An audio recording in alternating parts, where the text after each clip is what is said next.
In the previous video, we saw how we can use the WPS feature in routers to crack the WPA key.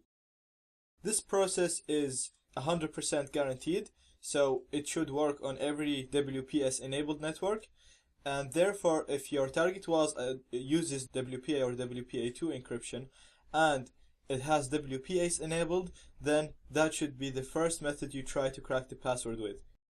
If WPS was not enabled, however, we have to crack the actual WPA key.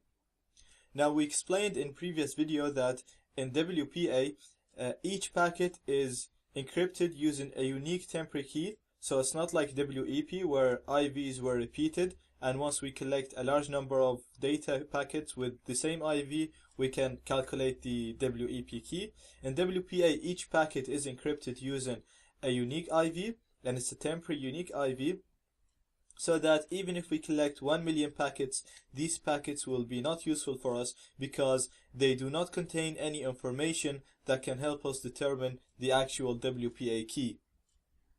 The only packets that contain some information that can help us determine the key are the handshake packets. These are 4 packets sent when a new device or a new client connects to the target network.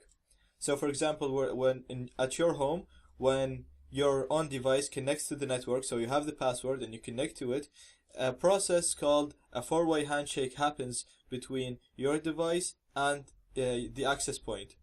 In this process, 4 packets, called the handshake packets, gets transferred between those 2 devices to authenticate your device with the access point. Using AirCrackNG, we can use a word list and test each password in this word list against the handshake. So, to crack WPA encrypted networks, we need 2 things. We need to capture the handshake and a word list that contains passwords to try each password in this word list against the handshake.